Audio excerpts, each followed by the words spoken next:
ਉਹ लड़के की उम्र 20-22 साल की है, वह हैगा कुआरा तो ग्रस्त कर रहा 35-40 साल की उम्र की लेडीज़ ना 45 साल की उम्र की ना, जिहदे बैलेंस 20 साल पहला हारमोनस होए सीगे।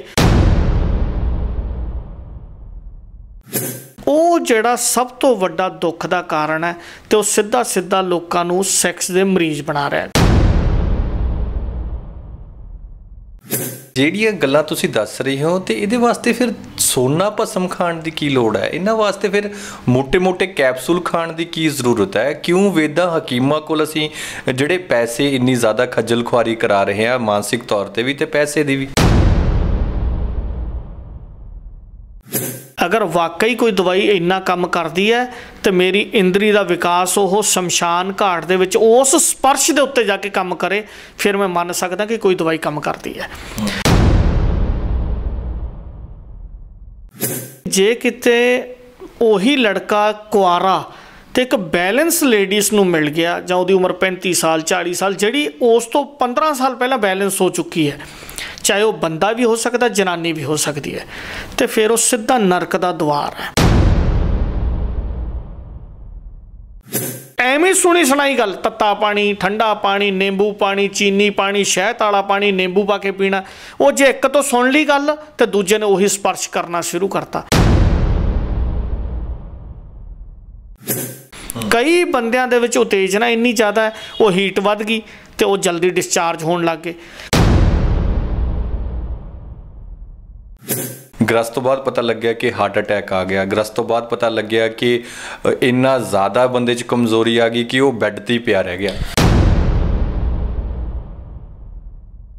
ਤੁਹਾਡੇ ਕੋਲ ਗੱਡੀ भी है, कार भी है, कोठी भी है, मकान भी है, जायदाद भी है, जमीन जायदाद भी है, उत्थे सारे सुख फिक्के है जिथे तुसी ग्रस्त दे आनंद तो फिक्के हो।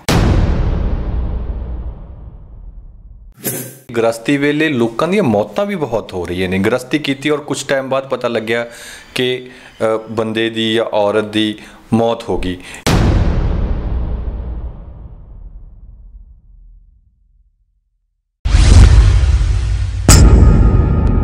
सत श्री अकाल जी, हकीकत टीवी पंजाबी देख रहे साढ़े सारे दर्शकों का स्वागत। मैं हाँ कासिफ फारूकी, एक बार फिर तो थोड़े सामने बड़ा ही निवेकला विषय लैके हाज़र हाँ।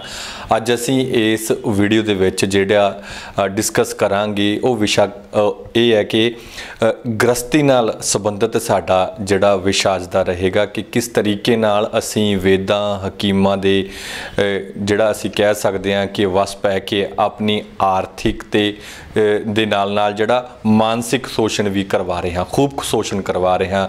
हज़ारां रुपए लैके भी किसी तरह का कोई फर्क सानू जिहड़ी गृहस्थी जिंदगी नूं लैके नहीं पैंदा।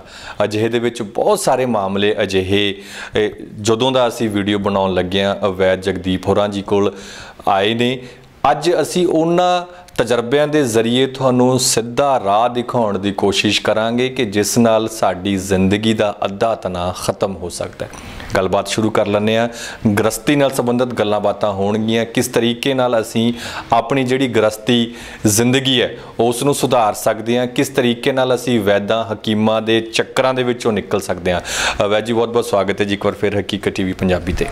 सत श्री अकाल फरूकी साहब, बहुत बहुत धन्नवाद तुहाडा ते तुहाडे ਸਰੋਤਿਆਂ ਦਾ ਜਿਹੜੇ ਲੋਕ ਬਹੁਤ ਪਿਆਰ ਕਰਦੇ ਆ। जी जी वैद जी अजकल मार्केट दे विच इन्ने ज़्यादा वैद हकीम और इन्नी ज़्यादा मशहूरी हो रही है कि लोग इसे शशोपंज दे विच पे हुए ने कि असी जाइए तो कित्थे जाइए। हज़ारां रुपए दी दवाइयां, हज़ारां रुपए दे नुस्खे जिहड़ा खा के ठीक होने की बजाय वो बीमार हो रहे ने, उल्टा ਵੱਖ-ਵੱਖ बीमारियां लगवा रहे ने।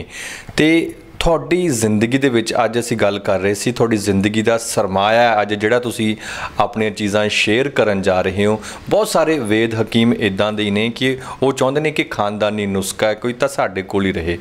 ਤੁਸੀਂ ਅੱਜ ਮੈਨੇ ਤੁਹਾਡੇ ਤੇ ਦਬਾਅ ਬਣਾਇਆ ਸੀ, ਤੁਹਾਨੂੰ ਇਸ ਗੱਲ ਤੇ ਕਿਹਾ ਸੀ ਕਿ ਤੁਸੀਂ ਜਿਹੜੀ ਅਸਲ ਜੜ ਹੈਗੀ ਹੈ ਜਿੱਥੋਂ ਸੈਕਸ ਸੰਬੰਧੀ ਪ੍ਰੋਬਲਮਸ ਸ਼ੁਰੂ ਹੁੰਦੀਆਂ ਨੇ ਉਹ ਸਾਨੂੰ ਦੱਸੋ ਤੇ ਉਹਦਾ ਹੱਲ ਸਾਨੂੰ ਦੱਸੋ। ਫਰੂਕੀ ਸਾਹਿਬ, ਗੱਲ ਇਹ ਵੀ सब तो पहला तो जी विशेष गल लोगों सोचनी चाहिए है, हर बंदे ने मरना है तो ਮਰਨ ਵਾਲੀ ਜਿਹੜੀ ਗੱਲ ਆ ਉਹ ਪਹਿਲੇ ਦਿਨ ਸਾਡੇ ਵਿੱਚ ਲਿਖ ਦਿੱਤੀ ਗਈ ਹੈ।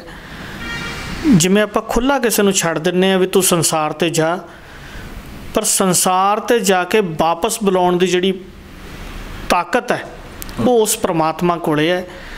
ਸਾਹ ਚੱਲ ਰਿਹਾ ਹੈਗਾ, ਰੈਗੂਲੇਟਰ ਉਹਨੇ ਆਪਣੇ ਹੱਥ 'ਚ ਰੱਖਿਆ, ਕੋਈ ਪਤਾ ਨਹੀਂ ਰੈਗੂਲੇਟਰ ਉਹਨੇ ਕਦੋਂ ਮਰੋੜ ਦੇਣਾ ਗਾ। ਜਿਹੜੇ ਲੋਕ ਪ੍ਰਮਾਤਮਾ ਨੂੰ ਨਹੀਂ ਮੰਨਦੇ, ਉਹ ਛੋਟੀ ਜਿਹੀ ਗੱਲ ਮੈਂ ਉਹਨਾਂ ਨੂੰ ਸਮਝਾ ਦੇਣਾ ਚਾਹੁੰਦਾ। ਮੇਰਾ ਜੋ ਵਿਸ਼ਵਾਸ ਹੈ, ਕਈ ਲੋਕ ਕਹਿੰਦੇ ਅਸੀਂ ਆਪਣੇ ਮੁਤਾਬਕ ਜ਼ਿੰਦਗੀ ਜਿਉਂਦੇ ਹਾਂ। ਜੇ ਜ਼ਿੰਦਗੀ ਤੁਸੀਂ ਆਪਣੇ ਮੁਤਾਬਕ ਜਿਉਂ ਰਹੇ ਹੋ, ਚੰਗਾ ਮਾੜਾ ਤੁਸੀਂ ਆਪਣੇ ਮੁਤਾਬਕ ਕਰਦੇ ਹੋ, ਹਰ ਚੀਜ਼ ਦਾ ਸਾਹ ਤੁਸੀਂ ਆਪਣੇ ਮੁਤਾਬਕ ਲੈਂਦੇ ਹੋ, ਅਤੇ ਸਿਰਫ 5 ਮਿੰਟਾਂ ਵਾਸਤੇ ਨੱਕ ਬੰਦ ਕਰ ਲਿਓ ਅਤੇ ਮੂੰਹ ਬੰਦ ਕਰ ਲਿਓ ਅਤੇ ਸਾਹ ਨਾ ਲਿਓ, ਅਤੇ ਜੇ 5 ਮਿੰਟ ਬਾਅਦ ਹਰ ਗੱਲ ਦਾ ਤੁਹਾਡੀ ਦਾ ਜਵਾਬ ਮਿਲ ਜੂਗਾ ਕਿ ਇਹ ਸਾਹ ਕਿਤੋਂ ਹੋਰ ਆ ਰਿਹਾ ਅਤੇ ਅੰਦਰ ਬੈਠਾ ਸਾਹ ਕੋਈ ਹੋਰ ਲੈ ਰਿਹਾ ਜਿਹਨੇ ਤੁਹਾਨੂੰ ਇਹ ਸ਼ਕਤੀ ਪ੍ਰਦਾਨ ਕੀਤੀ ਹੈ। ਹੁਣ ਜਿਹੜੀ ਗ੍ਰਸਤੀ ਜ਼ਿੰਦਗੀ ਦੀ ਗੱਲ ਕਰੀਏ ਆਪਾਂ, ਛੋਟੀ ਜਿਹੀ ਸੈਕਸੁਅਲ ਲਾਈਫ ਤੋਂ ਸ਼ੁਰੂ ਕਰ ਦਈਏ ਬੰਦੇ ਦੀ। ਇੱਕ ਕੁਆਰੇ ਮੁੰਡੇ ਅਤੇ ਕੁੜੀ ਨੂੰ ਜੇ ਤੁਸੀਂ ਕੁਆਰੇਪਣ 'ਚ ਦੇਖਦੇ ਹੋ, ਵਿਆਹ ਤੋਂ ਪਹਿਲਾਂ ਹਰ ਬੰਦੇ ਨੂੰ ਪਤਾ ਹੈ ਕਿ ਬਿਲਕੁਲ ਹਲਕਾ ਜਿਹਾ ਮੁੰਡਾ ਹੈਗਾ, ਹਲਕੀ ਜਿਹੀ ਕੁੜੀ ਹੈ ਜਿਹਦੀ ਅਸੀਂ ਮੈਰਿਜ ਕਰਦੇ ਹਾਂ। ਜਿਸ ਦਿਨ ਉਹਦੀ ਮੈਰਿਜ ਹੋ ਜਾਂਦੀ ਹੈ ਅਤੇ ਮੈਰਿਜ ਤੋਂ 2 ਜਾਂ 3 ਮਹੀਨੇ ਬਾਅਦ ਤੁਸੀਂ ਉਹਨਾਂ 'ਤੇ ਰੰਗਤ ਚੜ੍ਹਦੀ ਦੇਖੋ। ਕਿਹੋ ਜਿਹੀ ਰੰਗਤ ਚੜ੍ਹਦੀ ਹੈ, ਐਨ ਗੁਲਗੁਲੇ ਜਿਹੇ ਵਰਗਾ ਮੁੰਡਾ ਹੋਣ ਲੱਗ ਜਾਂਦਾ, ਲੜਕੀ 'ਤੇ ਸੁੰਦਰਤਾ ਆਉਣ ਨਹੀਂ ਲੱਗ ਜਾਂਦੀ ਹੈ, ਔਰ ਉਹਦੇ ਕੱਲੇ ਅੰਗ ਦੇ ਉੱਤੇ ਜਾ ਕੇ ਉਹ ਸਪਰਸ਼ ਜਿਹੜਾ ਗ੍ਰਸਤ ਦਾ ਉਹ ਬੋਲਣ ਲੱਗ ਜਾਂਦਾ, ਔਰ ਉਹ ਆਉਣਾ ਵੀ ਚਾਹੀਦਾ ਗਾ। ਲੇਕਿਨ ਜਿਹੜੀਆਂ ਚੀਜ਼ਾਂ ਮੈਂ ਇੱਥੇ ਫਿਲ ਕੀਤੀਆਂ, ਫਿਲ ਇਨ ਦੀ ਬਲੈਂਕਸ ਦੇ ਵਿੱਚ ਦੇਖੀਆਂ ਕਿ ਲੋਕ ਕਿੱਥੇ ਚੂਕ ਰਹੇ ਆ, ਕਿੱਥੇ ਧੋਖਾ ਹੋ ਰਿਹਾ ਅਤੇ ਕਿੱਥੇ ਨਾ ਸਮਝੀ ਅਸੀਂ ਇਹਦੇ ਵਿੱਚ ਦੇਖੀਏ ਜਿਹੜੀ ਬਹੁਤ ਸਾਰੇ ਬੰਦਿਆਂ ਨੂੰ। ਜਿਵੇਂ ਤੁਸੀਂ ਕੁਆਰਾ ਬੱਚਾ ਸੀਗਾ, ਕੁਆਰਾ ਬੱਚਾ 2-3 ਮਹੀਨੇ ਬਾਅਦ ਉਹਦੇ ਜਿਹੜੇ ਹਾਰਮੋਨਸ ਇਨਬੈਲੈਂਸ ਸੀ ਉਹ ਬੈਲੈਂਸ ਹੋਣੇ ਸ਼ੁਰੂ ਹੁੰਦੇ ਆ ਅਤੇ ਉੱਤੇ ਰੰਗਤ ਚੜ੍ਹਦੀ ਹੈ, ਸੂਝਵਾਨੀ ਜਿੱਥੇ ਅਕਲ ਆਉਂਦੀ ਹੈ, ਮਚਿਓਰ ਵੀ ਹੁੰਦਾ ਉਹ, ਉੱਥੇ ਗ੍ਰਸਤੀ ਜ਼ਿੰਦਗੀ ਉਹਦੇ ਕਈ ਹਾਰਮੋਨਸ ਇਹੋ ਜਿਹੇ ਜਿਹੜੇ ਵਿਆਹ ਤੋਂ ਬਾਅਦ ਹੀ ਬੈਲੈਂਸ ਹੋਣੇ ਹੁੰਦੇ ਆ। ਲੇਕਿਨ ਜੇ ਕਿਤੇ ਗਲਤੀ ਦੇ ਨਾਲ ਅਨਬੈਲੈਂਸ ਲੜਕੀ ਉਹਨੂੰ ਮਿਲ ਜੇ ਜਾਂ ਅਨਬੈਲੈਂਸ ਲੜਕਾ ਮਿਲ ਜੇ, ਹੁਣ ਦੇਖੋ ਹਾਰਮੋਨਸ ਤਾਂ ਉਹ ਸੀ ਨਾ ਵੀ ਵਿਆਹ ਤੋਂ ਪਹਿਲਾਂ ਕੁਆਰੇਪਣ 'ਚ ਜਿਹੜਾ ਦੁਬਲਾ ਪਤਲਾਪਣ ਸੀਗਾ ਉਹ ਵਿਆਹ ਤੋਂ ਬਾਅਦ ਠੀਕ ਹੋ ਜਾਣਾ ਸੀ। ਲੇਕਿਨ ਜੇ ਕਿਤੇ ਉਹੀ ਲੜਕਾ ਕੁਆਰਾ ਅਤੇ ਇੱਕ ਬੈਲੈਂਸ ਲੇਡੀਜ਼ ਨੂੰ ਮਿਲ ਗਿਆ, ਜਾਂ ਉਹਦੀ ਉਮਰ 35 ਸਾਲ 40 ਸਾਲ, ਜਿਹੜੀ ਉਸ ਤੋਂ 15 ਸਾਲ ਪਹਿਲਾਂ ਬੈਲੈਂਸ ਹੋ ਚੁੱਕੀ ਹੈ, ਚਾਹੇ ਉਹ ਬੰਦਾ ਵੀ ਹੋ ਸਕਦਾ, ਜਨਾਨੀ ਵੀ ਹੋ ਸਕਦੀ ਹੈ, ਅਤੇ ਫਿਰ ਉਹ ਸਿੱਧਾ ਨਰਕ ਦਾ ਦੁਆਰ ਹੈ। ਅੱਜ ਬਹੁਤ ਸਾਰੇ ਬੰਦੇ ਮਰੀਜ਼ ਇਸ ਕਰਕੇ ਬਣ ਗਏ ਕਿ ਉਹ ਲੜਕੇ ਦੀ ਉਮਰ 20-22 ਸਾਲ ਦੀ ਹੈ, ਉਹ ਹੈਗਾ ਕੁਆਰਾ ਅਤੇ ਗ੍ਰਸਤ ਕਰ ਰਿਹਾ 35-40 ਸਾਲ ਦੀ ਉਮਰ ਦੀ ਲੇਡੀਜ਼ ਨਾਲ, 45 ਸਾਲ ਦੀ ਉਮਰ ਦੀ ਨਾਲ, ਜਿਹਦੇ ਬੈਲੈਂਸ 20 ਸਾਲ ਪਹਿਲਾਂ ਹਾਰਮੋਨਸ ਹੋਏ ਸੀਗੇ, ਇਹਦੇ ਬੈਲੈਂਸ ਅਜੇ ਹੋਏ ਨਹੀਂ ਹੈਗੇ। ਉਹੀ ਕੰਮ ਲੇਡੀਜ਼ ਦੇ ਨਾਲ ਹੋ ਰਿਹਾ, ਉਹੀ ਕੰਮ ਜੈਂਟਸ ਦੇ ਨਾਲ ਹੋ ਰਿਹਾ, ਗੱਲ ਕਿਸੇ ਨਾਲ ਵੀ ਹੋ ਸਕਦੀ ਹੈ। ਉਹ ਜਿਹੜਾ ਸਭ ਤੋਂ ਵੱਡਾ ਦੁੱਖ ਦਾ ਕਾਰਨ ਹੈ ਅਤੇ ਉਹ ਸਿੱਧਾ ਲੋਕਾਂ ਨੂੰ ਸੈਕਸ ਦੇ ਮਰੀਜ਼ ਬਣਾ ਰਿਹਾ ਹੈਗਾ ਜੀ। ਨੰਬਰ ਦੂਸਰਾ ਹੈ ਕਿ ਲੋਕਾਂ ਦੇ ਵਿੱਚ ਪ੍ਰੀਮੈਚੁਰ ਕਿਉਂ ਹੋ ਰਹੇ ਆ, ਲੋਕ ਸੈਕਸ ਦੇ ਮਰੀਜ਼ ਟਾਈਮਿੰਗ ਨੂੰ ਲੈ ਕੇ ਕਿਉਂ ਆਏ। ਜਿਵੇਂ ਤੁਸੀਂ ਇੰਟਰਕੋਰਸ ਕਰਦੇ ਹੋ ਟਾਈਮਿੰਗ ਤੁਹਾਡੀ ਵੱਧਦੀ ਹੈ, ਕਿਉਂਕਿ ਅਸੀਂ ਪਹਿਲੇ ਦਿਨ ਜਦੋਂ ਇੰਟਰਕੋਰਸ ਕਰਦੇ ਹਾਂ ਉਦੋਂ ਉਤੇਜਨਾ ਬਹੁਤ ਜ਼ਿਆਦਾ ਹੁੰਦੀ। ਜਿਵੇਂ ਕਈ ਦਿਨਾਂ ਦਾ ਭੁੱਖਾ ਬੰਦਾ ਪਾਣੀ ਪੀਂਦਾ ਜ਼ਿਆਦਾ ਪੀ ਲੇ, ਕਈ ਦਿਨਾਂ ਦਾ ਭੁੱਖਾ ਬੰਦਾ ਜਾਂ 2 ਡੰਗ ਦੀ ਰੋਟੀ ਨਾ ਖਾਧੀ ਹੋਵੇ ਜਿਹੜੀ, ਅਤੇ ਤੀਸਰੇ ਡੰਗ ਜੇ ਰੋਟੀ ਖਾਊਗਾ ਤਾਂ 2 ਰੋਟੀਆਂ ਵੱਧ ਖਾਊਗਾ। ਜਿਹੜਾ ਬੰਦਾ ਹਫ਼ਤੇ ਬਾਅਦ, 10 ਦਿਨ ਬਾਅਦ, ਮਹੀਨੇ ਬਾਅਦ ਗ੍ਰਸਤ ਕਰਦਾ, ਉਹਦੀ ਉਤੇਜਨਾ ਵੱਧ ਜਾਂਦੀ ਹੈ। ਲੇਕਿਨ ਜਿਹੜਾ ਬੰਦਾ ਉੱਥੇ ਇੰਟਰਕੋਰਸ ਕਰ ਰਿਹਾ, ਜਿਹਦੇ ਹਾਰਮੋਨਸ ਇਨਬੈਲੈਂਸ ਸੀਗੇ ਅਤੇ ਬੈਲੈਂਸ ਵਾਲੇ ਨਾਲ ਉਹਨੇ ਸੈਕਸ ਕਰਨਾ ਸ਼ੁਰੂ ਕਰਤਾ, ਉਹਦੇ ਨਾਲ ਉਹਦੀ ਪੈਨਿਸ ਦੀ ਗਰੋਥ ਵੀ ਘਟਦੀ ਹੈ। ਪੈਨਿਸ ਦੀ ਗਰੋਥ ਦੇ ਨਾਲ ਡਾਇਰੈਕਟ ਉਹਦੇ ਹਾਰਮੋਨਸ ਇਨਬੈਲੈਂਸ ਹੋਣੇ ਸ਼ੁਰੂ ਹੋ ਜਾਂਦੇ ਆ, ਪੈਨਿਸ ਸ਼ਰਿੰਕ ਹੋਣੀ ਸ਼ੁਰੂ ਹੋ ਜਾਂਦੀ ਹੈ, ਅਤੇ ਬਹੁਤ ਸਾਰੇ ਬੰਦੇ ਜਿਹੜੇ ਆ ਉਹ ਬੈਲੈਂਸ ਨਾ ਠੀਕ ਹੋਣ ਕਰਕੇ ਉਹਨਾਂ ਦਾ ਮਨ ਇਸ ਪਾਸੇ ਤੋਂ ਬੁੱਝਦਾ ਹੀ ਚਲਿਆ ਜਾਂਦਾ, ਔਰ ਆਪਣੇ ਪਰਿਵਾਰ ਦੀ ਜਿਹੜੀ ਖੁਸ਼ੀ ਉਹ ਦੇਣੀ ਚਾਹੁੰਦੇ ਗ੍ਰਸਤ ਦੇ ਵਿੱਚ। ਉਹ ਗ੍ਰਸਤੀ ਜ਼ਿੰਦਗੀ ਇੱਕ ਨਰਕ ਦੇ ਦੁਆਰ ਵਾਲੇ ਪਾਸੇ ਨੂੰ ਜਾਂਦੀ ਹੈ, ਬੰਦੇ ਦਾ ਜੀਅ ਨਹੀਂ ਕਰਦਾ। ਲੇਡੀਜ਼ ਦੇ ਹਾਰਮੋਨਸ ਹੁਣੇ ਬੈਲੈਂਸ ਹੋਏ ਵੇ ਆ, ਤਾਂ ਉਹ ਜਿਹੜੀ ਹਬੜਾ ਦਬੜੀ ਕਿਤੇ ਨਾ ਕਿਤੇ ਖਰਾਬ ਕਰਦੀ ਹੈ, ਉਹ ਸਾਰੀ ਗ੍ਰਸਤੀ ਜ਼ਿੰਦਗੀ ਖਰਾਬ ਹੋਣੀ ਸ਼ੁਰੂ ਹੋ ਜਾਂਦੀ ਹੈ ਜੀ। ਅਤੇ ਫਿਰ ਉਸ ਤੋਂ ਬਾਅਦ ਅੱਜ ਕੱਲ੍ਹ ਦੇ ਜਿਹੜੇ ਸਾਡੇ ਮੁੰਡੇ ਕੁੜੀਆਂ ਨੇ, ਉਹ ਬੜੇ ਵੈਦਾਂ, ਹਕੀਮਾਂ, ਡਾਕਟਰਾਂ ਦੇ ਕੋਲ ਜਾ ਕੇ ਆਪਣਾ ਆਰਥਿਕ ਸ਼ੋਸ਼ਣ ਤਾਂ ਕਰਵਾਉਂਦੇ ਹੀ ਨੇ, ਮਾਨਸਿਕ ਤੌਰ 'ਤੇ ਵੀ ਪੀੜਤ ਹੋ ਜਾਂਦੇ ਨੇ। ਫਿਰ ਉਹਨਾਂ ਲਈ ਕੋਈ ਤੁਹਾਡੇ ਕੋਲ ਨੁਸਖਾ ਕੋਈ ਅਜਿਹਾ ਹੈ ਕਿ ਉਹ ਆਪਣੀ ਇੱਕ ਗ੍ਰਸਤੀ ਜ਼ਿੰਦਗੀ ਨੂੰ ਰੂਟੀਨ ਵਾਲੀ ਜ਼ਿੰਦਗੀ ਦੀ ਤਰ੍ਹਾਂ ਜੀ ਸਕਣ? ਦੇਖੋ ਜੀ, ਜਿਹੜੀ ਗੱਲ ਜਿੰਨੇ ਵੈਦ ਹਕੀਮ ਜਿੰਨੇ ਡਾਕਟਰਸ ਦਵਾਈਆਂ ਦਿੰਦੇ ਆ ਸਾਰੇ ਕਾਬਲ ਨੇ, ਆਪਣੀ ਜਗ੍ਹਾ 'ਤੇ ਸਾਰੇ ਠੀਕ ਆ। ਲੇਕਿਨ ਸਭ ਤੋਂ ਵੱਡੀ ਪ੍ਰੋਬਲਮ ਕਿੱਥੇ ਆ ਰਹੀ ਹੈ ਕਿ ਅਸੀਂ ਜਿਹੜੀ ਵੀ ਆਯੁਰਵੈਦਿਕ ਮੈਡੀਸਨ ਲੈਣੀ ਹੈ, ਆਯੁਰਵੇਦ ਦੇ ਵਿੱਚ ਬਹੁਤ ਸਾਰੀਆਂ ਦਵਾਈਆਂ ਇਹੋ ਜਿਹੀਆਂ ਨੇ ਜਿਹਦੇ 'ਚ ਭਸਮਾ ਅਸੀਂ ਯੂਜ਼ ਜੇ ਕਰ ਦਿੰਦੇ ਹਾਂ ਤਾਂ ਭਸਮਾ ਜਾਂ ਤਾਂ ਲੋਕਾਂ ਨੂੰ ਕਿਸੇ ਨੂੰ ਬਰਨਾਮਾ, ਪਾਕਾ, ਸਕਿਨ ਦੀ ਪ੍ਰੋਬਲਮ ਹੋ ਗਈ, ਕਿਉਂਕਿ ਜਿਹੜੀਆਂ ਸੋਨਾ ਭਸਮ ਹੈ, ਤਾਂਬਾ, ਪਿੱਤਲ, ਲੋਹਾ, ਹੀਰਾ ਭਸਮ, ਇਹ ਸਾਰੀਆਂ ਭਸਮਾਂ ਤੁਹਾਡੇ ਕਿਸੇ ਨਾ ਕਿਸੇ ਸਕਿਨ ਦੇ ਵਿੱਚ ਜਾ ਕੇ ਕੰਮ ਕਰਦੀਆਂ ਜਾਂ ਡੈਮੇਜ ਸਕਿਨ ਨੂੰ ਕੰਮ ਕਰਦੀਆਂ ਨੇ। ਮਰਦਾਨਾ ਤਾਕਤ ਵਾਸਤੇ ਵੀ ਲੋਹਾ ਜਾਂ ਸੋਨਾ ਕੰਮ ਕਰਦਾ, ਲੇਕਿਨ ਉਹ ਇੱਕ ਹੱਦ ਜਦੋਂ ਬੰਦਾ ਲਿਮਿਟ ਤੋਂ ਪਰੇ ਜਾਂ ਰੋਗੀ ਇਸ ਤਰ੍ਹਾਂ ਦਾ ਹੋ ਜਾਏ ਜਾਂ ਆਸਤਿਕ ਸੁਜਾਕ ਦਾ ਮਰੀਜ਼ ਹੋ ਜਾਏ ਜਾਂ ਕਈਆਂ ਦੀ ਪੈਨਿਸ ਦੇ ਉੱਤੇ ਜ਼ਖਮ ਹੋ ਜਾਣ ਜਿਹੜੇ ਜ਼ਖਮ ਨਹੀਂ ਭਰਦੇ, ਜਾਂ ਕੋਈ ਗਲਤ ਤਰ੍ਹਾਂ ਦਾ ਇੰਦਰੀ ਦੇ ਉੱਤੇ ਤੇਲ ਲਾ ਲਿਆ, ਗਰਮ ਤੇਲ ਲਾ ਲਿਆ ਜਿਹਦੇ ਨਾਲ ਛਾਲਾ ਹੋ ਗਿਆ, ਉਹ ਠੀਕ ਨਹੀਂ ਹੋ ਰਿਹਾ ਕਿਉਂਕਿ ਉਹ ਸੈਂਸਿਟਿਵ ਜਗ੍ਹਾ ਹੈਗੀ ਆ। ਲੇਕਿਨ ਆਮ ਤੌਰ 'ਤੇ ਜਿਹੜੀਆਂ ਜੜੀਆਂ ਬੂਟੀਆਂ ਨੇ ਉਹ ਬਹੁਤ ਕਾਬਲ ਜੜੀਆਂ ਬੂਟੀਆਂ ਨੇ ਜਿਹੜੀਆਂ ਕਿ ਸੈਕਸ ਦੇ ਬਰਾਬਰ। ਮੈਂ ਸਿੰਪਲ ਤੁਹਾਨੂੰ ਦੱਸਾਂ, ਅੱਜ ਪੂਰੇ ਵਰਲਡ ਵਾਈਡ ਆਯੁਰਵੇਦ ਦਾ ਬਹੁਤ ਵੱਡਾ ਸਕੋਪ ਜਿਹੜਾ ਬਾਹਰਲੀਆਂ ਕੰਟਰੀਆਂ ਨੇ ਸੰਭਾਲ ਲਿਆ। ਬਾਹਰਲੀਆਂ ਕੰਟਰੀਆਂ ਦੀਆਂ ਇਹੋ ਜਿਹੀਆਂ ਹਰਬਸ ਨੇ ਜਿਵੇਂ ਗ੍ਰੀਨ ਲੀਵਸ ਹਰਬਸ ਨੇ, ਕੋਲਨ ਕਲੀਨਰ ਹਰਬਸ ਨੇ ਜਿਹੜੇ ਤੁਹਾਡੇ ਗ੍ਰੀਨ ਰੱਖਦੀਆਂ। ਕਲੋਰੋਫਿਲ ਵਾਟਰ ਆਉਂਦਾ ਗਾ, ਹੁਣ ਕਲੋਰੋਫਿਲ ਜਿਹੜਾ ਪੱਤਿਆਂ ਦੇ ਵਿੱਚੋਂ ਨਿਕਲਦਾ ਗਾ, ਅਤੇ ਤੁਸੀਂ ਇਕੱਲੇ ਕਲੋਰੋਫਿਲ ਦੇ ਨਾਲ ਅਸੀਂ ਹਜ਼ਾਰਾਂ ਮਰੀਜ਼ ਜਿਹੜੇ ਸੀਗੇ ਸੈਕਸ ਦੇ ਉਹ ਬਿਲਕੁਲ ਠੀਕ ਕਰਤੇ ਕਿਉਂਕਿ ਉਹਨਾਂ ਦਾ ਅੰਦਰ ਹੀਟ ਵੱਧ ਗਈ। ਮੈਂ ਤੁਹਾਨੂੰ ਸਿੰਪਲ ਗੱਲ ਸੁਣਾਵਾਂ ਕਿ ਮੇਰੇ ਕੋਲ ਇੱਕ ਬੰਦੇ ਆਏ, ਕਹਿੰਦੇ ਜੀ ਸੁਪਨ ਦੋਸ਼ ਦੀ ਪ੍ਰੋਬਲਮ ਆ, ਅਤੇ ਇਕੱਲਾ ਦੁੱਧ ਬੰਦ ਕਰਨ ਦੇ ਨਾਲ 1 ਹਫ਼ਤੇ ਬਾਅਦ ਮੈਂ ਉਹਨਾਂ ਨੂੰ ਕਿਹਾ ਵੀ ਹੁਣ ਕਿੱਦਾਂ ਲੱਗਦਾ? ਉਹ ਕਹਿੰਦੇ ਭਾਜੀ ਕਮਾਲ ਕਰਤੀ ਜੀ, ਸੁਪਨ ਦੋਸ਼ ਵੀ ਇੱਕ ਪ੍ਰੋਬਲਮ ਹੈ, ਉਹ ਦੋਸ਼ ਵੱਧ ਗਿਆ। ਲੇਕਿਨ ਦੋਸ਼ ਕਾਹਦੇ ਨਾਲ ਵੱਧ ਗਿਆ? ਅਗਰ ਤੁਸੀਂ ਦੁੱਧ ਯੂਰੀਆ ਵਾਲਾ, ਡਾਏ ਵਾਲਾ, ਟੀਕੇ ਵਾਲਾ ਦੁੱਧ ਪੀ ਰਹੇ ਹੋ ਤਾਂ ਉਹਦੇ ਨਾਲ ਦੋਸ਼ ਵੱਧ ਜਾਂਦਾ ਗਾ। ਦੂਸਰੇ ਨੰਬਰ 'ਤੇ ਜਦੋਂ ਦੋਸ਼ ਵੱਧ ਗਿਆ ਤਾਂ ਉਹਦੇ 'ਚ ਕਿਹੜੀਆਂ ਚੀਜ਼ਾਂ ਦਾ ਪਰਹੇਜ਼ ਆ? ਇਹ ਨਾ ਹੋਵੇ ਵੀ ਤੁਸੀਂ ਦਵਾਈ ਵੀ ਲੈ ਰਹੇ ਹੋ ਅਤੇ ਦਵਾਈ ਵੀ ਦੁੱਧ ਨਾਲ ਲੈ ਰਹੇ ਹੋ। ਹੁਣ ਉਸੇ ਦੁੱਧ ਨੇ ਤਾਂ ਦੋਸ਼ ਵਧਾਉਣਾ ਅਤੇ ਦਵਾਈ ਉੱਥੇ ਕਰੂਗੀ ਕੀ? ਇਹ ਸਭ ਤੋਂ ਵੱਡਾ ਪਰਹੇਜ਼ ਆ। ਤੀਸਰੇ ਨੰਬਰ 'ਤੇ ਸਭ ਤੋਂ ਗੱਲ ਜਿਹੜੀ ਸੈਂਸਿਟਿਵ ਗੱਲ ਹੈ ਕਿ ਤੁਸੀਂ ਆਪਣੀ ਗ੍ਰਸਤੀ ਜ਼ਿੰਦਗੀ ਦੇ ਵਿੱਚ ਜਦੋਂ ਗ੍ਰਸਤ ਵਾਲੇ ਪਾਸੇ ਨੂੰ ਜਾਣਾ ਅਤੇ ਸ਼ਬਦਾਂ ਦੇ ਏਰ ਫੇਰ ਤੋਂ ਬਚਣਾ ਗਾ। ਆਪਾਂ ਇੰਟਰਵਿਊ ਵੀ ਕੀਤੀ ਹੈ ਕਿ ਤੁਹਾਡੇ ਸ਼ਬਦ ਕਿਸ ਤਰ੍ਹਾਂ ਨਰਕ ਬਣਾ ਦਿੰਦੇ ਜ਼ਿੰਦਗੀ ਨੂੰ।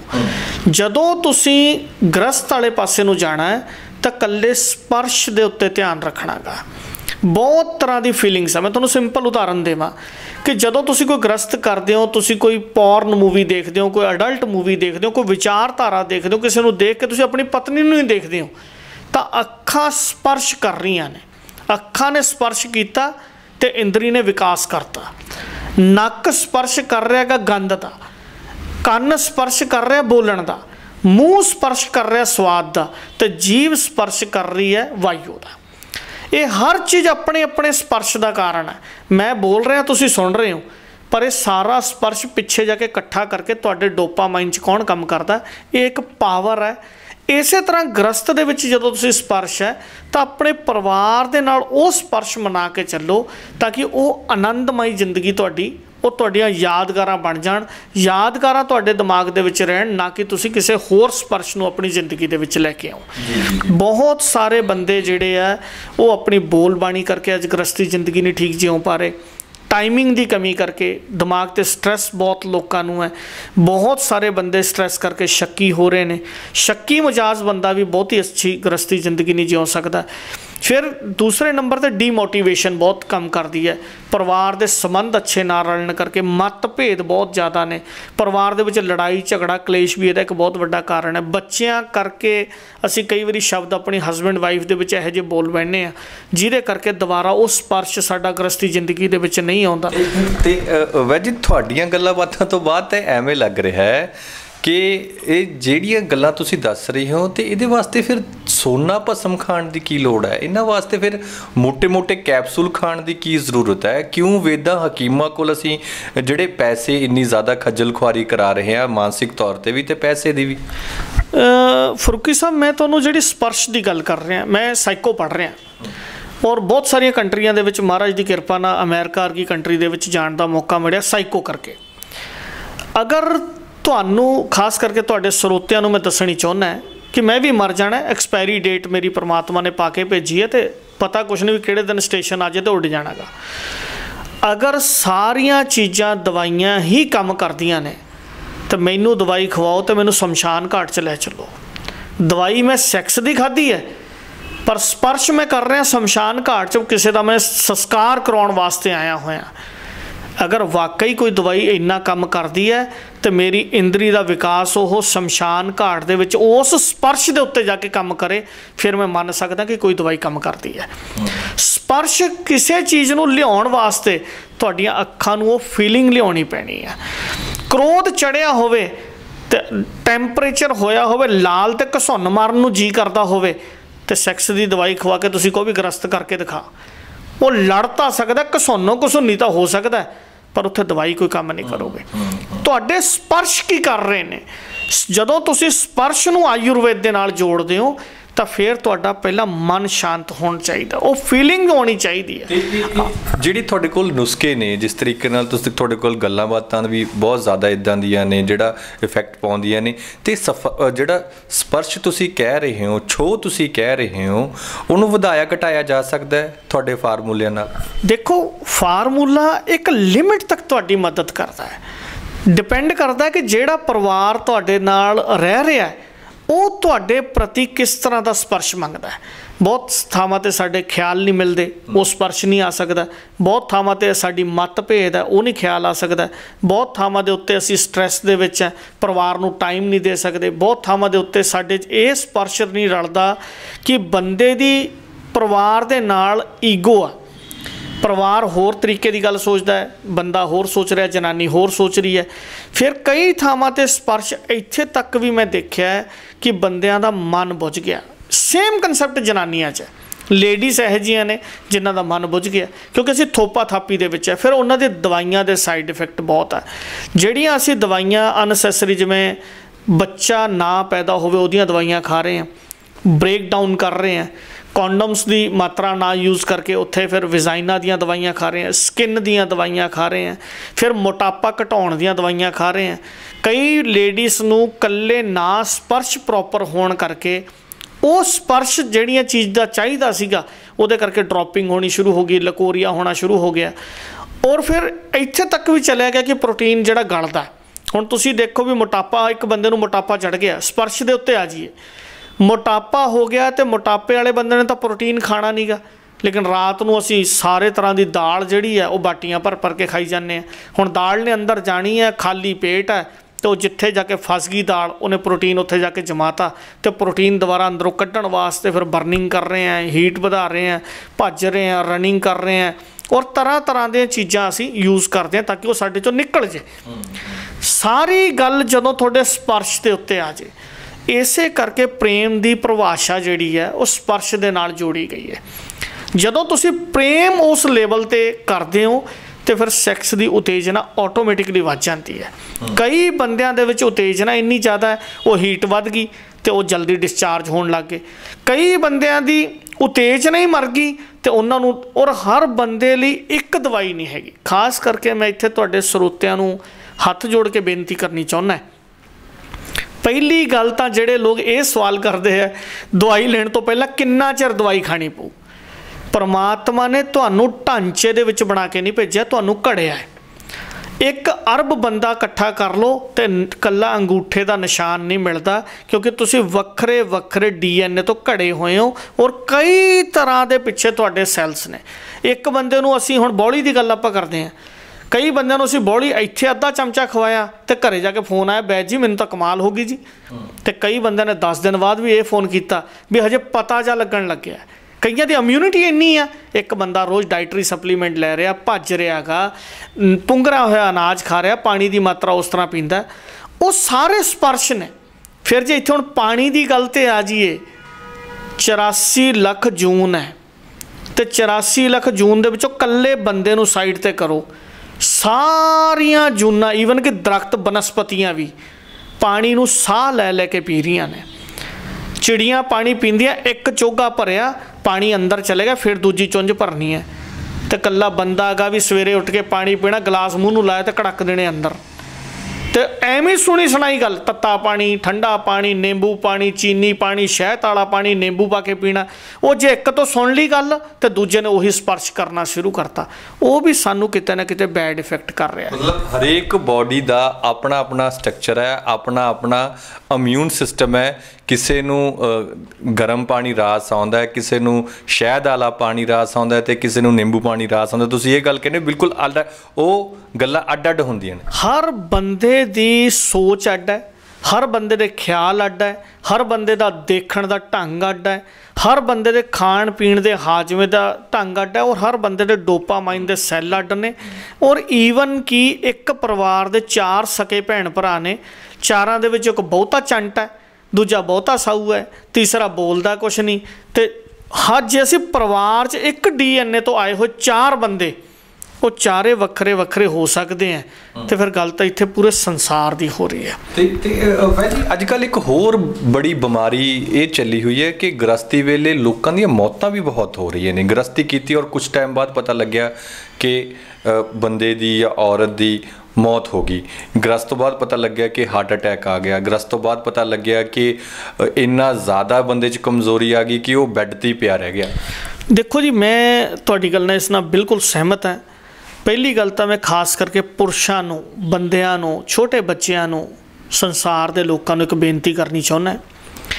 ਕੋਈ ਵੀ ਦਵਾਈ ਤੁਸੀਂ ਲੈਂਦੇ ਹੋ, ਚਾਹੇ ਕਿਸੇ ਵੈਦ, ਹਕੀਮ, ਡਾਕਟਰ, ਸਾਈਕੋ ਦੇ ਤੋਂ ਲੈਂਦੇ ਹੋ, ਸਾਈਕੋ ਸੈਕਸ ਸਪੈਸ਼ਲਿਸਟ ਤੋਂ ਲੈਂਦੇ ਹੋ, ਸੈਕਸ ਦੀ ਦਵਾਈ ਲੈਂਦੇ ਹੋ, ਸਕਿਨ ਦੀ ਦਵਾਈ, ਕੋਈ ਵੀ ਦਵਾਈ ਲੈਂਦੇ ਹੋ, ਤਾਂ ਤੁਹਾਡੇ ਪਰਿਵਾਰ ਨੂੰ ਪਤਾ ਹੋਣਾ ਚਾਹੀਦਾ ਕਿ ਤੁਸੀਂ ਕਿਹੜੀ ਦਵਾਈ ਖਾਂਦੇ ਹੋ। ਚੋਰੀ ਦਵਾਈਆਂ ਖਾ ਕੇ ਤੁਸੀਂ ਮਰਦਾ। ਮੈਂ ਤੁਹਾਨੂੰ ਇੱਕ ਸਿੰਪਲ ਉਦਾਹਰਨ, ਬਹੁਤ ਸਾਰੇ ਬੰਦੇ ਮੇਰੇ ਕੋਲ ਨਸ਼ਾ ਛੱਡਣ ਆਉਂਦੇ ਆ। ਜਦੋਂ ਮੈਂ ਉਹਨਾਂ ਨੂੰ ਕਹਿੰਦਾ ਵੀ ਡੋਡੇ ਕਾਹਤੋਂ ਖਾਂਦੇ ਹੋ, ਉਹ ਕਹਿੰਦੇ ਟਾਈਮ ਬੜਾ ਲੱਗਦਾ ਜੀ ਸੈਕਸ ਦਾ। ਅਤੇ ਮੈਂ ਕਿਹਾ ਟਾਈਮ ਜੀ ਤੇ ਲਾ ਰਹੇ ਹੋ, ਘਰ ਦੇ ਤਾਂ ਕਹੀ ਜਾਂਦੇ ਵੀ 2 ਕਿੱਲੇ ਵੇਚ ਕੇ ਖਾ ਗਿਆ ਸਾਡੇ, ਇਹ ਟਾਈਮ ਲਾ ਕੇ ਕਰਨਾ ਕੀ ਹੈ। ਇਹ ਇਸ ਲੈਵਲ ਤੱਕ ਜਦੋਂ ਤੱਕ ਅਸੀਂ ਓਪਨਲੀ ਗੱਲ ਨਹੀਂ ਕਰਾਂਗੇ, ਕੋਈ ਅਸੀਂ ਟਾਈਮ ਦੀ ਕੋਈ ਵੱਧ ਘੱਟ ਦਾ ਚੱਕਰ ਨਹੀਂ ਗਾ। ਤੁਹਾਡਾ ਆਨੰਦ ਸੈਕਸ ਦੇ ਵਿੱਚ ਆਉਣਾ ਚਾਹੀਦਾ, ਅਤੇ ਨਾ ਇੱਥੇ ਹਰ ਬੰਦੇ ਨੂੰ ਟਾਈਮ ਜ਼ਿਆਦਾ ਚਾਹੀਦਾ, ਹਰ ਬੰਦੇ ਨੂੰ ਵੱਡੀ ਇੰਦਰੀ ਚਾਹੀਦੀ ਹੈ, ਹਰ ਬੰਦੇ ਨੂੰ ਲੰਮੀ ਇੰਦਰੀ ਚਾਹੀਦੀ ਹੈ। ਇਹ ਦਿਲ ਮੰਗੇ ਮੋਰ, ਐਵੇਂ ਸ਼ਬਦ ਨਹੀਂ ਆਇਆ। ਇਸ ਕਰਕੇ ਸਾਨੂੰ ਮਨ ਨੂੰ ਸੰਤੁਸ਼ਟ ਰੱਖ ਕੇ ਕੰਮ ਕਰਨਾ ਪੈਣਾ ਕਿ 90% ਸਾਨੂੰ ਸਪਰਸ਼ ਚਾਹੀਦਾ। ਅਗਰ ਤੁਹਾਨੂੰ ਕੋਈ ਏਜ ਫੈਕਟਰ ਦੇ ਨਾਲ ਕਿਸੇ ਦਵਾਈ ਦੀ ਲੋੜ ਹੈ ਤਾਂ ਉਹ ਦਵਾਈ ਨਾਲ ਆਪਾਂ ਠੀਕ ਕਰ ਸਕਦੇ। ਬਹੁਤ ਸਾਰੀਆਂ ਜੜੀਆਂ ਬੂਟੀਆਂ ਨੇ, ਜਿਵੇਂ ਸਿੰਪਲ ਉਦਾਹਰਣ, ਬਹੁਤ ਬੰਦੇ ਮੇਰੇ ਨਾਲ ਗੱਲ ਕਰਨਗੇ ਜੀ ਮੈਂ ਹੁਣ ਨਾ ਪੰਜੀਰੀ ਬਣਾ ਕੇ ਖਵਾਈ ਤੇ ਸੁੱਡੇ ਬਣ ਗਏ ਟੱਟੀ 'ਚ। ਮੈਂ ਕਿਹਾ ਖਾਧਾ ਕੀ ਸੀ? ਕਹਿੰਦੇ ਜੀ ਸਫੈਦ ਮੂਸਲੀ, ਸਾਲਮ ਪੰਜਾ, ਸਾਲਮ ਮਿਸ਼ਰੀ ਅਤੇ ਹੋਰ ਤਗਰ, ਤਾਲ ਮਖਾਣਾ, ਲਾਜਵੰਤੀ, ਬੀਜ ਟੰਕਣ, ਵੀ ਰਗੜ ਪੀਸ ਕੇ ਖਾ ਲੇ ਅਤੇ 2 ਚਮਚੇ ਸਵੇਰੇ, 2 ਦੁਪਹਿਰੇ ਅਤੇ 2 ਸ਼ਾਮ ਨੂੰ। ਮੈਂ ਤੁਹਾਨੂੰ ਦੱਸ ਦੇਣਾ ਚਾਹੁੰਦਾ ਵੀ 1 ਚਮਚਾ ਅਗਰ ਸਫੈਦ ਮੂਸਲੀ ਖਾਣੀ ਹੈ ਨਾ ਤਾਂ 1 ਲੀਟਰ ਪਾਣੀ ਚਾਹੀਦਾ, ਅਤੇ 1 ਲੀਟਰ ਪਾਣੀ ਨਾਲ 1 ਚਮਚਾ ਸਫੈਦ ਮੂਸਲੀ ਹਜਮ ਹੋਣੀ ਹੈ। ਅਤੇ ਫਿਰ ਜਿਹੜਾ ਅਸੀਂ ਸਫੈਦ ਮੂਸਲੀ ਪੀ ਰਹੇ ਹਾਂ ਦੁੱਧ ਨਾਲ, ਅਤੇ ਦੁੱਧ ਟੀਕੇ ਵਾਲਾ, ਟੀਕੇ ਦੇ ਵਿੱਚ ਯੂਰੀਆ ਅਤੇ ਡਾਇਆ, ਅਤੇ ਉਹ ਦੁੱਧ ਸਫੈਦ ਮੂਸਲੀ ਮੈਂ ਕਹਿੰਦਾ ਪੰਡਾਂ ਬੰਨ ਕੇ ਲੋਕ ਖਾਈ ਚੱਲੋ। ਰੋਜ਼ ਤੁਸੀਂ ਪੰਜੀਰੀਆਂ ਬਣਾ ਕੇ ਖਾਈ ਚੱਲੋ, ਅਤੇ ਟੱਸ ਤੋਂ ਮੱਸ ਵੀ ਜੇ ਹੋ ਜਾਓ ਤਾਂ ਤੁਸੀਂ ਦਿਖਾ ਦਿਓ ਜੀ। ਕਿਉਂ ਜੜੀਆਂ ਬੂਟੀਆਂ ਕੰਮ ਨਹੀਂ ਕਰ ਰਹੀਆਂ? ਜੜੀ ਬੂਟੀ ਓਨੀ ਖਾਣੀ ਹੈ ਜਿਹੜੀ ਅੰਦਰ ਜਾ ਕੇ ਤੁਹਾਡੇ ਕੋਲਨ ਦੇ ਵਿੱਚ ਦੀ ਘੁੰਮ ਕੇ ਤੁਹਾਡੀ ਬੋਡੀ ਦੀ ਲੀਵਰ ਠੀਕ ਰੱਖੇ ਅਤੇ ਤੁਹਾਡੀ ਇਮਿਊਨਿਟੀ ਨੂੰ ਕੰਮ ਕਰੇ। ਨਹੀਂ ਤਾਂ ਤੁਸੀਂ ਪੇਟ ਭਰਨ ਵਾਸਤੇ ਜੇ ਖਾਣੀ ਹੈ ਤੇ ਉਹ ਉਲਟਾ ਜਾ ਕੇ ਤੁਹਾਡੇ ਅੰਦਰ ਜੰਮੂਗੀ, ਤੁਹਾਡੇ 'ਚੋਂ ਟੱਟੀ ਨਹੀਂ ਆਉਣੀ। ਜਦੋਂ ਟੱਟੀ ਨਹੀਂ ਆਉਣੀ ਤਾਂ ਟੱਟੀ ਦੀ ਗੰਦੀ ਗੈਸ ਹੈ, ਅਤੇ ਗੈਸ ਤੇਜ਼ਾਬ ਦੇ ਮਰੀਜ਼ ਤੁਸੀਂ ਦੇਖਿਆ ਵੀ ਲਾਈਨਾਂ ਲੱਗੀਆਂ ਪਈਆਂ ਨੇ ਜੀ। 90% ਬੰਦੇ ਸੈਕਸ ਦੀਆਂ ਦਵਾਈਆਂ ਜਿਹੜੀਆਂ ਲੈ ਰਹੇ ਆ, ਮੈਂ ਇਹ ਸਮਝਦਾ ਗਾ ਕਿ ਉਹਨਾਂ ਨੂੰ ਜ਼ਿਆਦਾਤਰ ਆਪਣੇ ਅੰਡਕੋਸ਼ ਤੋਂ ਇਹ ਸਮਝ ਲੈਣਾ ਚਾਹੀਦਾ। ਟਾਈਟ ਅੰਡਰਵੇਅਰ ਵੀ ਉਹਦਾ ਇੱਕ ਕਾਰਨ ਹੈ, ਸੈਕਸ ਦੀ ਮਸਾਜ ਵੀ ਉਹਦਾ ਇੱਕ ਕਾਰਨ ਹੈ, ਇੰਦਰੀ ਦੀ ਮਸਾਜ। ਅਗਰ ਤੁਸੀਂ ਹੁਣ ਬੰਦਾ ਮਰਦ ਕਾਹਦੇ ਨਾਲ? ਇੰਦਰੀ ਨਾਲ। ਅਤੇ ਇੰਦਰੀ ਨੂੰ ਕਦੇ ਤੇਲ ਨਹੀਂ ਲਾਇਆ, ਕਦੇ ਕੋਕੋਗਾਨਾ ਬਟਰ ਦੀ ਮਸਾਜ ਨਹੀਂ ਕਰਾਈ। ਤੁਹਾਡੇ ਕੋਲ ਗੱਡੀ ਵੀ ਹੈ, ਕਾਰ ਵੀ ਹੈ, ਕੋਠੀ ਵੀ ਹੈ, ਮਕਾਨ ਵੀ ਹੈ, ਜਾਇਦਾਦ ਵੀ ਹੈ, ਜ਼ਮੀਨ ਜਾਇਦਾਦ ਵੀ ਹੈ, ਅਤੇ ਇਕੱਲੀ ਇੰਦਰੀ ਨਹੀਂ ਤੁਹਾਡੀ ਖੜੀ ਹੁੰਦੀ। ਅਤੇ ਲੋਕ ਕਹਿੰਦੇ ਜੀ ਇਹ ਤੋਂ ਛਡਾਓ ਜੀ, ਇਹ ਤਾਂ ਬੰਦਾ ਨਮਰਦ। ਉੱਥੇ ਸਾਰੇ ਸੁੱਖ ਫਿੱਕੇ ਹੈ ਜਿੱਥੇ ਤੁਸੀਂ ਗ੍ਰਸਤ ਦੇ ਆਨੰਦ ਤੋਂ ਫਿੱਕੇ ਹੋ। ਜਦੋਂ ਤੱਕ ਤੁਸੀਂ ਉਸ ਆਨੰਦ 'ਚ ਜਾਣਾ ਹੈ, ਉਹਦੇ ਲਈ ਤੁਹਾਡੀ ਬੋਲਬਾਣੀ ਅੱਛੀ ਚਾਹੀਦੀ ਹੈ, ਪਰਿਵਾਰ ਨਾਲ ਰਿਲੇਸ਼ਨ ਅੱਛੇ ਚਾਹੀਦੇ ਹੈ, ਔਰ ਖਾਸ ਕਰਕੇ ਤੁਹਾਡਾ ਕਰੈਕਟਰ ਬਹੁਤ ਅੱਛਾ ਚਾਹੀਦਾ। ਅਤੇ ਫਿਰ ਵੈਦ ਜੀ ਆਖਰੀ ਸਵਾਲ ਸਾਡੇ ਕੋਲੋਂ ਤੁਹਾਡੇ ਕੋਲ ਇਹੀ ਹੈ ਕਿ ਫਿਰ ਗ੍ਰਸਤੀ ਜ਼ਿੰਦਗੀ ਖੁਸ਼ਹਾਲ ਰੱਖੀਏ ਆਪਣੀ, ਫਿਰ ਢੰਗ ਕੀ ਨੇ? ਅੱਜ ਕੱਲ੍ਹ ਤੇ ਬੜੇ ਪੁੱਠੇ ਸਿੱਧੇ ਅਸੀਂ ਫਿਲਮਾਂ ਵੇਖ ਰਹੇ ਹਾਂ, ਅਸੀਂ ਬਲੂ ਫਿਲਮਾਂ ਦੀ ਰੀਸ ਕਰ ਰਹੇ ਹਾਂ, ਅਜਿਹੇ ਤਰੀਕੇ ਅਸੀਂ ਅਪਣਾ ਰਹੇ ਹਾਂ ਕਿ ਆਨੰਦ ਆਉਣ ਦੀ ਥਾਂ ਤੇ ਅਸੀਂ ਤਬਾਹੀ ਵਾਲੇ ਪਾਸੇ ਨੂੰ ਨਿਕਲੇ ਹੋਏ ਹਾਂ। ਤੇ ਫਿਰ ਬੰਦੇ ਦਾ ਸਰੀਰ ਹੈ ਜਿਹੜਾ ਉਹ ਬਿਲਕੁਲ ਤੰਦਰੁਸਤ ਰਹੇ। ਔਰ ਕੀ ਇਹ ਪੋਸੀਬਲ ਹੈਗਾ ਕਿ ਬੰਦਾ ਸੈਕਸ ਦੇ ਨਾਲ ਹੀ, ਗ੍ਰਸਤੀ ਦੇ ਨਾਲ ਹੀ ਆਪਣੇ ਆਪ ਨੂੰ ਤੰਦਰੁਸਤ ਰੱਖ ਸਕਦਾ, ਕੋਈ ਬਿਮਾਰੀ ਨਾ ਲੱਗੇ ਉਹਨੂੰ, ਅਗਰ ਉਹਦਾ ਜਿਹੜਾ ਸਿਹਤਮੰਦ ਇੱਕ ਗ੍ਰਸਤੀ ਜ਼ਿੰਦਗੀ ਰਹੇ ਉਹਦੀ? ਦੇਖੋ ਫਰੂਕੀ ਸਾਹਿਬ, ਜਿਹੜਾ ਸੈਕਸ ਦੀ ਪ੍ਰਕਿਰਿਆ ਅਗਰ ਆਪਦੇ ਪਰਿਵਾਰ ਦੇ ਨਾਲ ਉਹ ਕਿਸੇ ਵੀ ਤਰ੍ਹਾਂ ਦਾ ਗ੍ਰਸਤ ਕਰਦਾ ਹੈ ਤੇ ਉਹ ਮੰਨਣਯੋਗ ਹੈ, ਕਿਉਂਕਿ ਉਹਦਾ ਪਰਿਵਾਰ ਹੈ, ਬੰਦ ਕਮਰਾ ਗਾ ਤੇ ਬਹੁਤ ਪੜ੍ਹਦਾ ਹੈ। ਲੋਕ ਜਿਹੜਾ ਪਿਆਰ ਕਰਦੇ ਆ ਉਹ ਬੰਦ ਕਮਰੇ 'ਚ ਕਰਦੇ ਆ ਤੇ ਗਾਲੋ ਗਾਲੀ ਸੜਕ 'ਤੇ ਹੁੰਦੇ ਆ। ਉਹਦੀ ਕੋਈ ਪਰਿਭਾਸ਼ਾ ਨਹੀਂ, ਨਾ ਪਿਆਰ ਦੀ, ਪ੍ਰੇਮ ਦੀ ਆਪਾਂ ਪਰਿਭਾਸ਼ਾ ਦੱਸ ਸਕਦੇ। ਆਪਣੇ ਪਰਿਵਾਰ ਦੇ ਨਾਲ ਜਿਹੜਾ ਬੰਦਾ ਪ੍ਰੇਮ ਕਰਦਾ ਉਹ ਸਮਰਪਿਤ ਪ੍ਰੇਮ ਹੋਣਾ ਚਾਹੀਦਾ, ਉਹਦੇ ਵਿੱਚ ਕਿਤੇ ਕੋਈ ਸ਼ੰਕਾ ਦੀ ਬਾਲ ਜਿੰਨੀ ਵੀ ਤਰੇੜ ਨਹੀਂ ਹੋਣੀ ਚਾਹੀਦੀ। ਅਗਰ ਬਾਲ ਜਿੰਨੀ ਵੀ ਤਰੇੜ ਹੈਗੀ ਹੈ ਤਾਂ ਸ਼ੰਕਾਵਾਦੀ ਜਿੱਥੇ ਪ੍ਰੇਮ ਹੈਗਾ ਉੱਥੇ ਕਦੇ ਵੀ ਸੰਤੁਸ਼ਟ ਸੈਕਸ ਦਾ ਆਨੰਦ ਅਸੀਂ ਨਹੀਂ ਭੋਗ ਸਕਦੇ। ਦੂਸਰੀ ਗੱਲ ਹੈ, ਸਿਹਤਮੰਦ ਰਹਿਣ ਵਾਸਤੇ ਤੁਸੀਂ ਕੀ ਕਰ ਰਹੇ ਹੋ, ਤੁਹਾਡੀ ਡਾਈਟਰੀ ਸਪਲੀਮੈਂਟ ਕੀ ਹੈ, ਤੁਸੀਂ ਖੁਰਾਕ ਕਿਹੋ ਜਿਹੀ ਲੈਂਦੇ ਹੋ, ਤੁਸੀਂ ਕਿਹੜੀ ਕੰਟਰੀ 'ਚ ਰਹਿ ਕੇ ਕਿਹੜੀਆਂ ਖੁਰਾਕਾਂ ਖਾਂਦੇ ਹੋ। ਹੁਣ ਤੁਸੀਂ, ਮੇਰੇ ਕੋਲ ਬਹੁਤ ਸਾਰੇ ਬੰਦੇ ਕਹਿੰਦੇ ਜੀ ਮੈਂ ਖਜੂਰਾਂ ਖਾ ਲੈਂਦਾ, ਮੈਂ ਕਿਹਾ ਕਿੰਨੀਆਂ, ਕਹਿੰਦੇ 15। ਤੇ ਮੈਂ ਕਿਹਾ ਹਾਰਟ ਜੇੜ 'ਚ ਫਿਰ ਤੇਰੇ ਚਲੂਣੇ ਲੜੀ ਜਾਣੇ ਆ। ਖਜੂਰਾਂ ਖਾਣੀਆਂ ਉਹ ਨੇ ਜਾਂ ਤਾਂ ਤੂੰ ਉਸ ਮੌਸਮ 'ਚ ਰਹਿ ਤੇ ਜਾਂ ਫਿਰ ਉਹਦੀ ਖੁਰਾਕ ਦੀ ਮਾਤਰਾ ਰੱਖ। 5 ਬਦਾਮ ਖਾਣੇ। ਹੁਣ ਮੈਂ ਤੁਹਾਨੂੰ ਅਗਰ ਖੁਰਾਕ ਦੇ ਡਾਈਟਰੀ ਸਪਲੀਮੈਂਟ ਜਿਹੜੇ ਅਸੀਂ ਲੋਕਾਂ ਨੂੰ ਭੇਜੇ ਆ, ਉਹਨਾਂ ਨੂੰ ਮੈਂ ਕਹਿੰਦਾ ਵੀ ਤੁਸੀਂ ਬਦਾਮ ਬਿਲਕੁਲ ਨਹੀਂ ਖਾਣੇ। ਉਹ ਕਹਿੰਦੇ ਭਾਜੀ ਕੀ ਗੱਲ ਆ? ਤਾਂ ਮੈਂ ਕਿਹਾ ਮੈਂ ਤੁਹਾਨੂੰ ਇਹੋ ਜਿਹੇ ਬੰਦੇ ਬਣਾਉਣਾ ਜਿਹੜੇ ਮਹੀਨੇ 'ਚ ਕਿਲੋ ਬਦਾਮ ਖਾ ਕੇ, ਉਹ ਕਹਿੰਦੇ ਪਤਾ ਹੀ ਨਹੀਂ ਲੱਗਦਾ ਭਾਜੀ, ਪਤਾ ਨਹੀਂ ਤਾਂ ਬਦਾਮਾਂ 'ਚ ਤੇਲ ਮੁੱਕ ਗਿਆ ਅਤੇ ਪਤਾ ਨਹੀਂ ਸਾਨੂੰ ਨਹੀਂ ਫਰਕ ਪੈਂਦਾ, ਅਖਰੋਟ ਵੀ ਖਾ ਲਏ, ਬਦਾਮ ਵੀ ਖਾ ਲਏ। ਹਰ ਚੀਜ਼ ਦਾ ਅਤੀ ਕਰਕੇ ਨਾ ਚੀਜ਼ ਖਾਓ ਤਾਂ ਕਿ ਅਤੀ ਜਿਹੜੀ ਆ ਉਹ ਅੰਤ ਦੇ ਵਿੱਚ ਤਬਦੀਲ ਹੋ ਜਾਏ। ਖੁਰਾਕ ਖਾਓ ਜਿਹੜੀ ਤੁਹਾਡੇ ਸਰੀਰ ਨੂੰ ਲੱਗੇ। ਇਸੇ ਤਰੀਕੇ ਨਾਲ ਤੁਹਾਡੇ ਗ੍ਰਸਤੀ ਹੈ, ਜਦੋਂ ਤੁਸੀਂ ਵਧੀਆ ਆਨੰਦਮਈ ਗ੍ਰਸਤ ਆਪਣੇ ਪਰਿਵਾਰ ਦੇ ਨਾਲ ਕਰਕੇ ਕੰਮ 'ਤੇ ਜਾਂਦੇ ਹੋ, ਤੁਹਾਡੇ ਕਾਰੋਬਾਰ ਦੇ ਵਿੱਚ ਵੀ ਵ੍ਰਿੱਧੀ ਹੋਊ, ਕਿਉਂਕਿ ਤੁਹਾਡਾ ਧਿਆਨ ਅਤੇ ਤੁਹਾਡਾ ਫੋਕਸ ਕਾਰੋਬਾਰ 'ਤੇ ਹੋ ਗਿਆ। ਅਤੇ ਜਿਹੜੇ ਬੰਦੇ ਘਰੋਂ ਆਨੰਦਮਈ ਸੈਕਸ ਨਾਲ ਨਹੀਂ ਜਾਂਦੇ, ਉਹ ਦਫ਼ਤਰ ਬੈਠੇ ਵੀ ਕਿਤੇ ਨਾ ਕਿਤੇ ਹੋਰ ਧਿਆਨ ਰੱਖਦੇ, ਕਿਉਂਕਿ ਉਹਦੇ ਨਾਲ ਤੁਹਾਡਾ ਕਾਰੋਬਾਰ ਵੀ ਫੀਲ ਕਰਦਾ।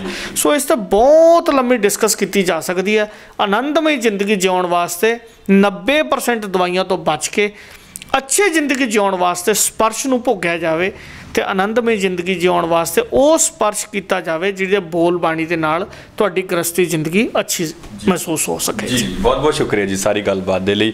ਸੋ ਬਹੁਤ ਕੀਮਤੀ ਗੱਲਾਂ ਨੇ ਜਿਹੜੀਆਂ ਅੱਜ ਹੋਈਆਂ ਨੇ, ਉਹ ਗੱਲਾਂ ਜਿਹੜੀਆਂ ਕਿਸੇ ਵੈਦ ਦੀਆਂ, ਕਿਸੇ ਡਾਕਟਰ ਦੀਆਂ, ਕਿਸੇ ਹਕੀਮ ਦੀਆਂ ਸਰਮਾਇਆ ਹੁੰਦੀਆਂ ਨੇ, ਉਹ ਤੁਹਾਡੇ ਨਾਲ ਸਾਂਝੀਆਂ ਕੀਤੀਆਂ ਨੇ।